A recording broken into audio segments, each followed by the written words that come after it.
Dear students, दादाजी की class में फिर से एक बार आपका स्वागत है।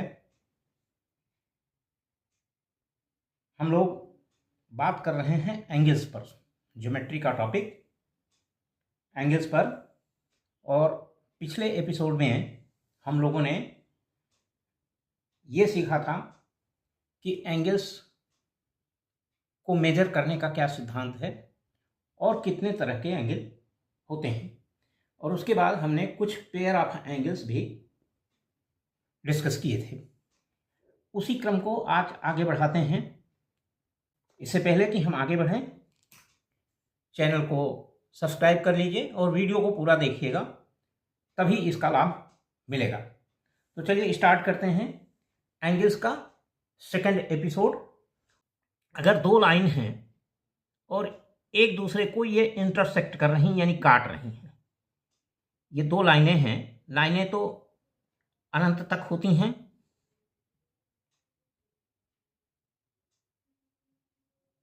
इनको नाम लेने के लिए इन पर कुछ पॉइंट लिख लेते हैं, सेलेक्ट कर लेते हैं।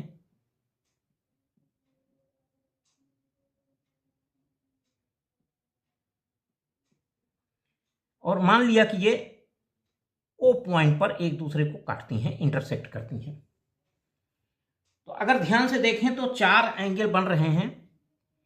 पहला एंगल है AOD। एंगल का नाम लेने के लिए जिस एंगल का नाम लेना होता है उस लेटर को सेंटर में रख करके और बगल वाले दोनों लेटर का नाम लेते हैं, AOD। तो हमने क्या क्या जो है नाम लिया, AO यहाँ तक हो गया, OD ये हो गया। तो हमने इस एंगल की बात करी। मान लिया इसका नंबर हमने रख दिया 1। दूसरा एंगल है AOC, ये वाला एंगल। मान लिया इसको नाम हमने रख दिया एंगल 2। तीसरा एंगल COB, ये वाला एंगल, इसका नाम हमने रख दिया 3।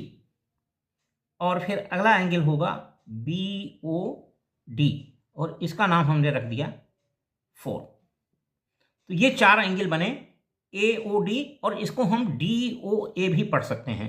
इसको AOD पढ़िए या DOA पढ़िए, कोई फर्क नहीं पड़ता है। AOC पढ़िए या COA पढ़िए, COB पढ़िए या BOC पढ़िए, BOD पढ़िए या DOB पढ़िए। तो इनमें दो के सामने चार एंगल है। एंगल 2 के ठीक सामने चार एंगल है, एंगल A के ठीक सामने एंगल 3 है।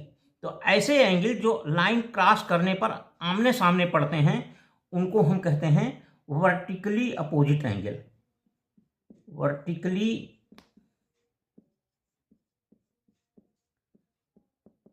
अपोजिट एंगल्स, और हिंदी में क्या कहते हैं, शीर्षाभिमुख कोण। शीर्षाभिमुख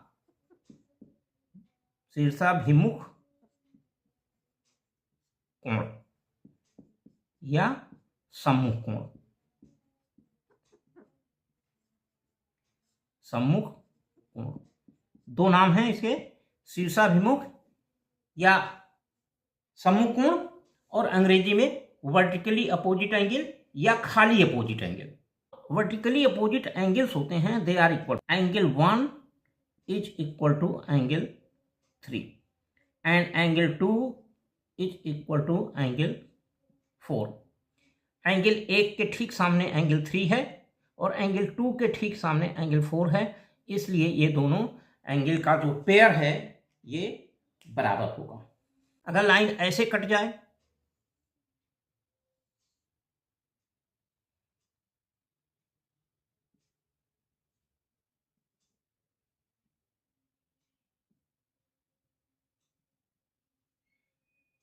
ओ पर कटी है, ये पॉइंट ओ है, यहाँ पॉइंट सी है, यहाँ पॉइंट डी है।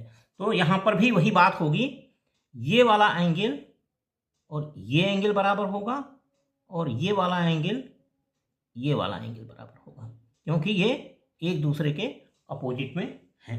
लेकिन अगर ये स्ट्रेट लाइन ना हो, इस तरीके की लाइन हो,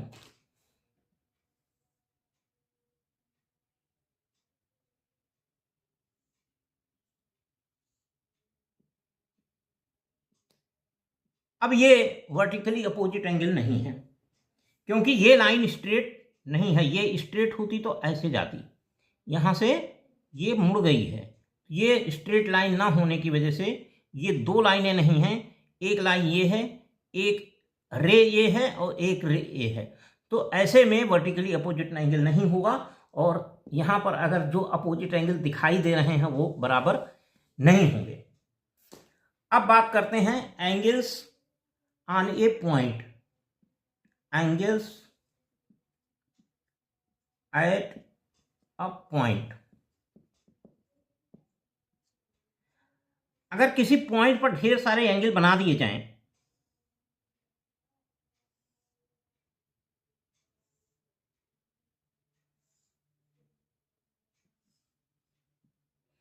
मान लिया ये पॉइंट ए है, ये पॉइंट बी है, ये पॉइंट सी है, ये पॉइंट डी है, ये पॉइंट ई है और ये पॉइंट ओ है। और इन एंगल्स का नाम रख देते हैं। मान लिया ये एंगल 1 है, ये एंगल 2 है, ये वाला एंगल 3 है और ये वाला एंगल 4 है और ये वाला एंगल 5 है। इसमें कोई स्ट्रेट लाइन आमने सामने पार नहीं कर रही है, इसमें कोई स्ट्रेट लाइन आमने सामने पार नहीं कर रही है।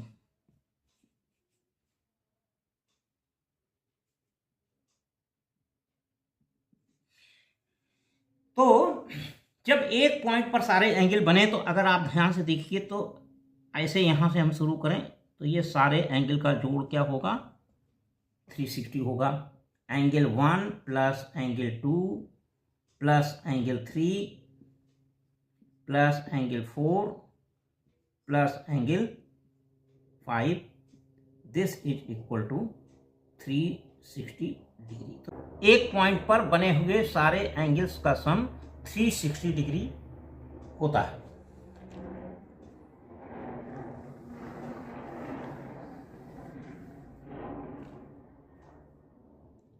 Angles on a straight line,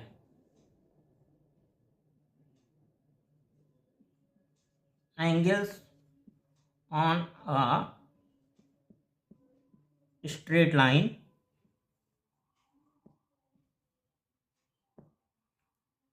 on one side,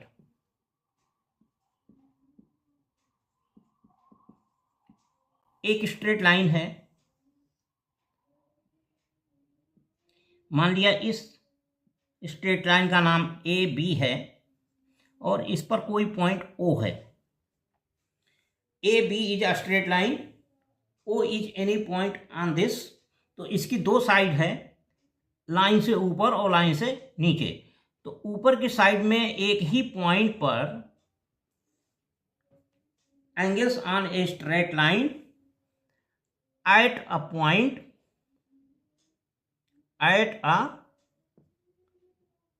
point on one side. तो ये ढेर सारे रेज खींची गई हैं जिसकी वजह से एंगल बन रहा है। और मान लिया ये है आपका सी, ये है डी और ये है ई। तो एंगल बना क्या, सी ओ बी, एक एंगल बना, एक एंगल बना डी ओ सी, एक एंगल बना ई ओ डी और एक एंगल बना ई ओ ए। कितने एंगल बने, एंगल 1 बना, एंगल 2 बना, एंगल 3 बना, एंगल 4 बना। इनका हमने नाम रख दिया। Angle C O B angle का नाम हमने 1 रख दिया, एंगल डी ओ सी का नाम 2 रख दिया, एंगल ई ओ डी का नाम 3 रख दिया, एंगल ई ओ ए का नाम 4 रख दिया। तो आप देखिए कि वन साइड में है तो यहाँ से यहाँ तक 180 होता है, यहाँ से वहाँ तक 180 होता है। तो angle 1 plus angle 2 plus angle 3 plus angle 4 is equal to 180 degree. तो अगर एक लाइन के किसी पॉइंट पर लाइन के एक साइड में ढेर सारे एंगल बने हैं, चाहे जितने एंगल बने हों, तो सब का सम 180 डिग्री होगा।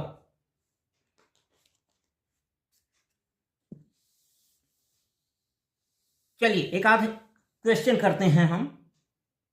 एक लाइन है,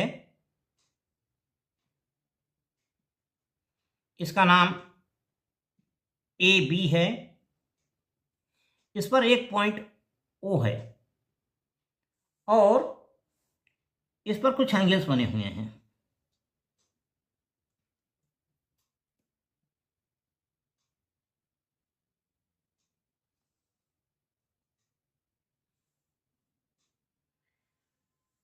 और इनका नाम हमने सी डी रख दिया।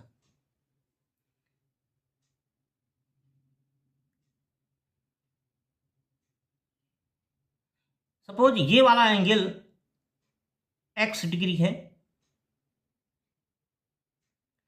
और ये वाला एंगल 2x डिग्री है।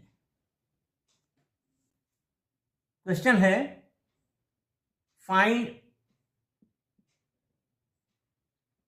x and then all angles. पहले x निकालना है और फिर सभी एंगल निकालने हैं। एक एंगल ये भी है, 2x माइनस 10 है, ये दिया हुआ एंगल 2x माइनस 10 है। एक चित्र है, ये लाइन ए बी है, इस पर वो पॉइंट ओ है, ओ से एक रे ओ सी खींची गई है, ओ से एक रे ओ डी खींची गई है और ये तीनों एंगल दिए हुए हैं। Angle C O B is equal to 2x, angle C O D is equal to x minus 10, angle D O A equal to x degree. तो हमको निकालना क्या चीज़ है, हमको निकालना है x और फिर सारे एंगल अलग अलग निकालने हैं। वी नो दैट, क्या चीज़ हमको पता है, we know that sum of all the angles on one side of a line is 180 degrees. So x plus 2x minus 10 plus 2x is equal to 180 degree. Implies that क्या मिलेगा, 5x minus 10 equal to 180 और 5x equal to 180 plus 10 implies that 5x equal to 190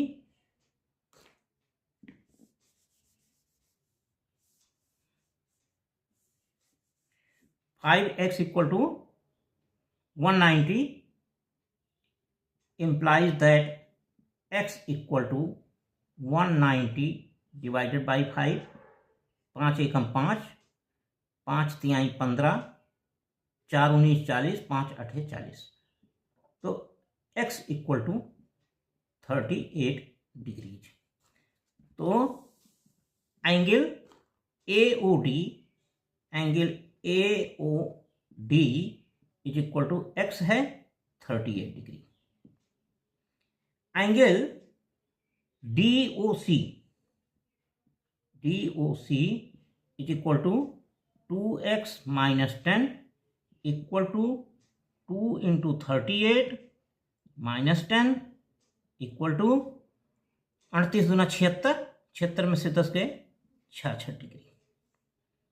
angle C O B is equal to 2x equal to 2 into 38 equal to 76। क्योंकि पहले से पता नहीं था कि कौन सा एंगल कितने का है, इसलिए प्रोपोर्शनेट ये चित्र नहीं बना। चलिए एक और क्वेश्चन देखते हैं हम लोग।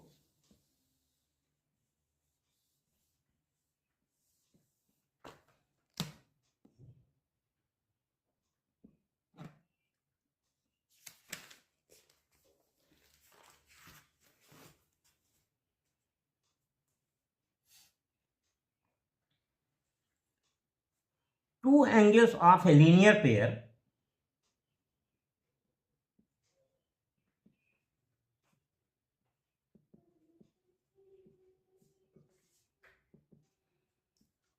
are in ratio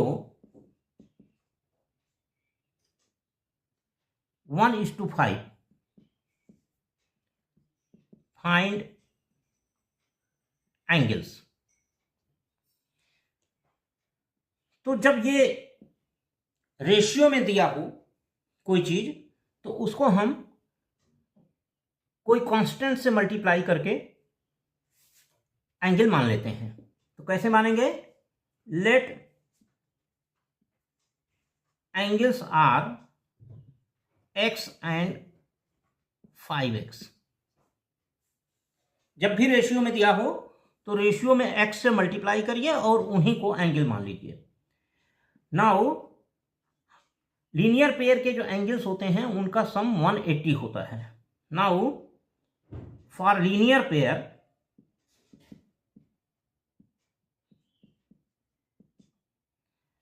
x plus 5x equal to 180 implies that 6x equal to 180 implies that x equal to 180 upon 6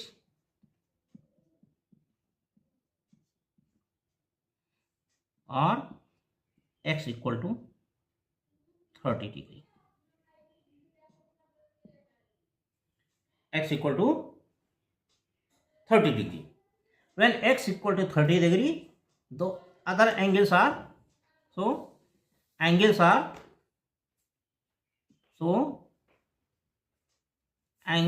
of linear pair are 30 degree. एक तो x है ही है 30 डिग्री एंड दूसरे में 5 से मल्टीप्लाई कर दें। 30 इंटू 5 इक्वल टू 150 डिग्री। तो लीनियर पेयर के एंगल क्या हुए? 30 डिग्री और 150 डिग्री। अब एक क्वेश्चन आपके लिए लिख के छोड़ देते हैं, आप इसको हल करिएगा। एक एंगल है उसका 2/3 दोनों सप्लीमेंट्री हैं, तो एंगल्स क्या होंगे? ये क्वेश्चन आपके लिए छोड़े जाता हूं। आज इतना ही। क्योंकि ये ज्योमेट्री को सिस्टमेटिक तरीके से हम लोग एक तरफ से पढ़ेंगे, एंगल फिर ट्रायंगल फिर क्वाड्रिलेटरल फिर सर्किल, इस तरीके से सारे चैप्टर एक एक करके पढ़ेंगे। और ये क्लास 4 से लेकर के और क्लास 8 तक के बच्चों के लिए उपयोगी है। तो इसको देखना मत भूलिएगा और मित्रों के साथ शेयर जरूर करिएगा। वीडियो को लाइक कीजिए और मित्रों के साथ शेयर कीजिए। Thank you.